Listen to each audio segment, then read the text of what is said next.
Hi, welcome to this quick video just to take you through some data that you might find interesting. Jungle Scout are the source of this. It's based on a survey that they conducted last year. They're about to release the results of their latest survey soon, so I thought it would be a good time just to go through the last set of data, and then when they do the new one you'll be able to compare it and get an idea of how things are changing in the Amazon marketplace. Okay, so without further ado, let's crack on. So we're going to talk about Amazon sellers in general, who they are, what sort of demographics they cross, the different types of Amazon business model, the ratio of Amazon sellers and sales and profits to see whether people are actually successful, and then what it takes as far as what current Amazon sellers are saying are the things that it takes to be successful, and then people's plans on Amazon. You might identify yourself with some of these categories as we go through, so it might give you a little bit of an insight into the way that you think you're going to do Amazon, or that you are doing Amazon, and how people like you are going about things. So you can see here that Amazon sellers are based in 93 different countries, so they're all over the world, but 76% of them are in the top 5 countries. So if you're in one of those top 5 countries, you've got a lot of company and a lot of people already charging the way and doing things. So basically there's $400 billion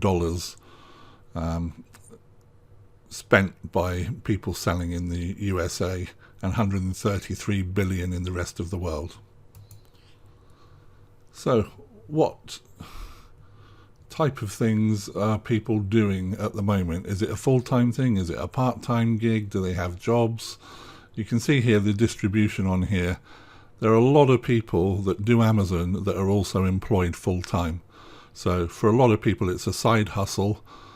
Maybe they like their job and they just also do Amazon. As you'll see with Amazon, you can outsource a lot of it. You can use prep centers.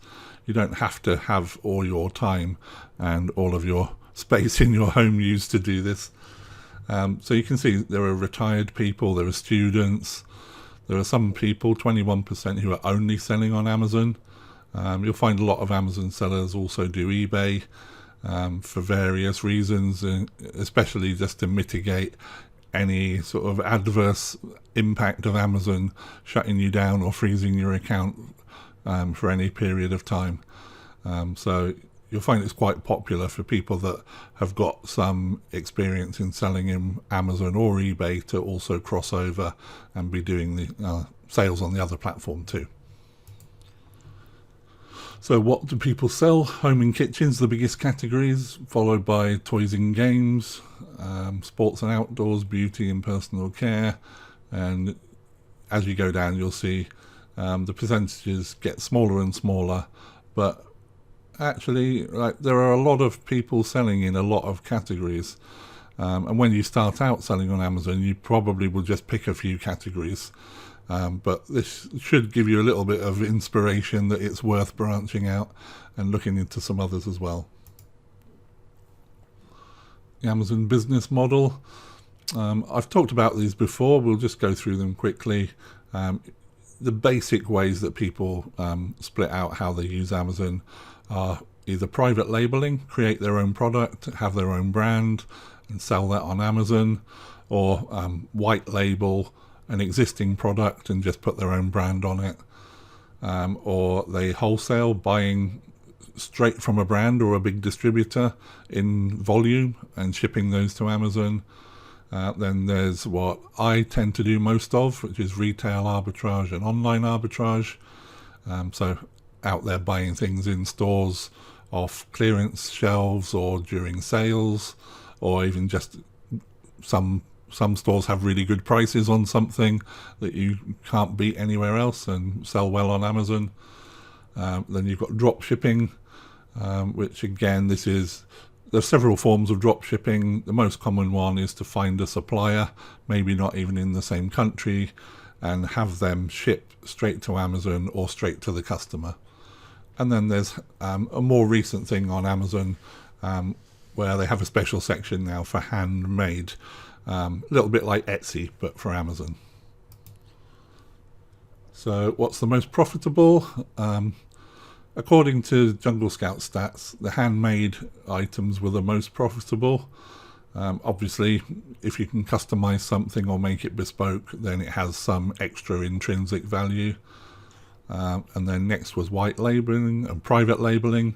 Again, obviously, if you can build a brand around the way that you have your product described and marketed, there's some extra value in that. And then online arbitrage and retail arbitrage, both at 20%. That's a little bit of a weird one for me, because my personal experience is that retail arbitrage tends to give much better margins than online arbitrage. So I'm not going to obviously dispute their findings, because they did a survey of quite a lot of people. So in general, that seems to be what people have reported. But again, the beauty of the Amazon model is you can do it in a way that suits you, and you can choose high ROI items and build up focused on high ROI, or you can just buy anything that's got any margin on it and sell it and just go for volume. Wholesaling tends to be a little bit less profitable than those others, and then drop shipping finally. Not sure why drop shipping would have a lower margin than wholesaling. I guess there are fees which may not come in if you're just buying from a wholesaler that's near to you or in your local country and will ship to you free or cheap. So fulfillment methods. Most people, 66%, are doing fulfillment by Amazon, which is what I do. So you box things up, you ship them to Amazon, and then they sell them and support the customer and deal with any refunds or any problems. 29%, the next biggest chunk, do FBA and fulfilled by merchant. And again, this is quite common, because if you get bigger products that are oversized, it can be a lot cheaper just to ship them yourself straight to the customer. And getting into Q4, where the backlogs start to build up because it's so busy with people sending in toys and gifts. Some people like to hold some of their stock themselves during Q4 so that they don't have to, well, for two reasons really. One is that you can list it as soon as you buy it, because you've got it in your hand. You don't have to wait until it gets into Amazon's warehouse and then becomes available for you to start getting your sales. And then also you can ship it yourself, and you don't have to worry about, will it be stuck in a backlog waiting to get into an Amazon fulfillment center for a couple of weeks. So if you're doing things that have a lot of timeliness to them, like calendars right before Christmas or Christmas presents, then fulfillment by merchant can actually have some benefits as well. Right, so the differences between FBA and FBM, I've pretty much just said what those are.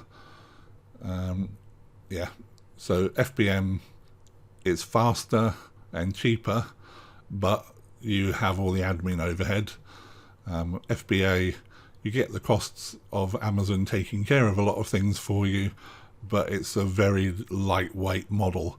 You just get things, ship them in, and forget about them. They get listed, they get sold, and you get paid. Product volume. So again, this is an interesting one, because people quite often ask, how many products should I have? And you can do it however you want. And you can see here, 36% of people have between 1 and 5 products. That ties in with people doing private labeling and having their own customized product. But 15% have over 250. Again, that's the category I drop into, because I just regularly like to send in more diverse stock, so that if there's a problem or any issues, or I can't get a certain item any longer, that's just a small element of my inventory. So it sort of alleviates any concerns over any particular items having sourcing or selling issues. How much money do Amazon sellers make? 15% under $500. So, yeah, I mean, you can see a lot of people, when you break the numbers down, 5% are doing over 100k, 3% more than $250,000. So if you took it that you were doing retail arbitrage and took their amount of 20% net profit, then you'd need to sell basically £10,000 worth of stuff in order to have £1,000 a month of profit. Like I say, I find my information's a little bit different from my experience.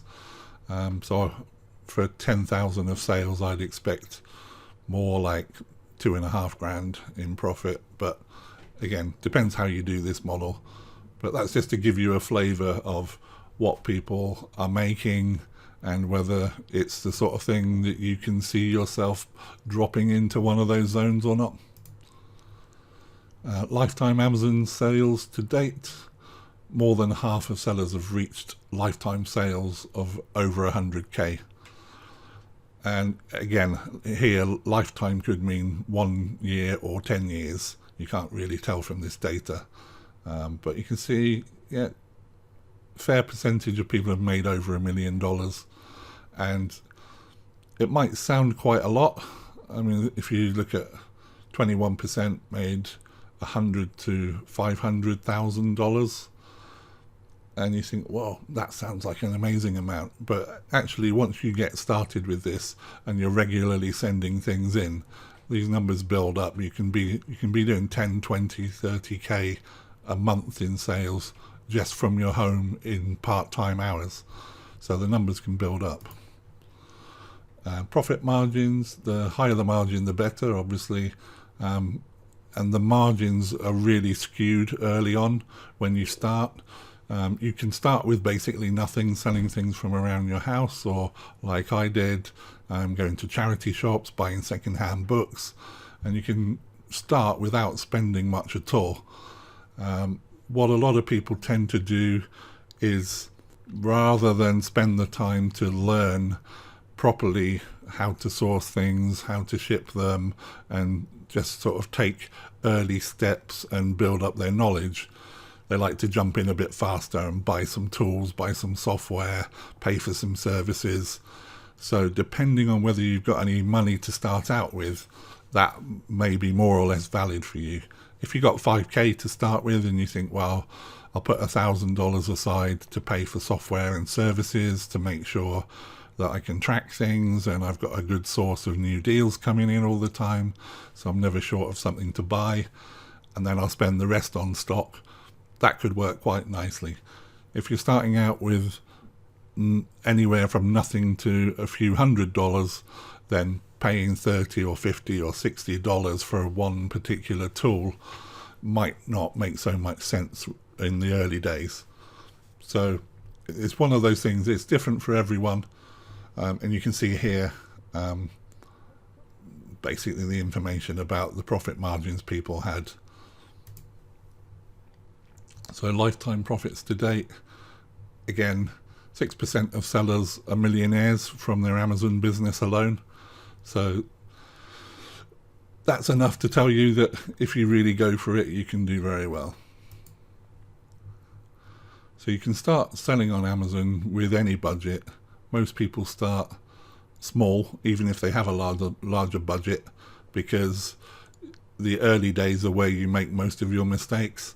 And so if you think, oh, I'll just be quick and put more money into it, there's a good chance that you'll waste more money as well, and those early lessons will cost you more. Again, you'll see different numbers from different people about this. Obviously, the more you've got available, the more options you've got for paying assistants to do things, paying for some virtual assistants to source products for you, and to handling your admin, paying for preparation costs so you can outsource things. But basically, you can start with pretty much zero. And how much time does it take to start a business? So obviously, retail arbitrage is quicker and cheaper because you can just go shopping like you normally would, and while you're out and about, start getting a sense of what things in what stores tend to be a good bargain and are desirable and can sell for more on Amazon. So you can do that while you're doing your normal shopping and just build up a sense of things. Probably good in the early days to pay for a few deal sheets or something to give you a sense of what places have what types of thing at a good price. You'll find all of your normal local sort of big stores will always have something you can buy, whether it's chocolates or tea or coffee or shampoo or toothpaste. There's always things that there's a profit on. If you're going to be doing things bespoke, like white labeling, and you need to build a brand, then obviously that can take months. You need to get samples, you need to test them, you need to make sure that your supply is going to be solid. You might have to place a minimum order and wait for retooling at the factory. There's all sorts of other things that can extend those times. So how much time do people spend to make a profit? 2/3 of sellers were profitable within a year, and nearly all within 2 years. The 14% that weren't profitable, they probably stopped. Because, to be honest, as long as you're paying attention and learning as you go, this is a really easy model to build up. And you find what works and you keep doing more of it, and things that don't work or you find some hurdles in, you can just drop from your model. You don't have to branch out into every possible niche. You can just focus on pet food or accessories or beauty. You can really do it however you want. So as long as you've got a bit of time and you're learning as you go, then everybody can be successful at this model. So how much time do people spend?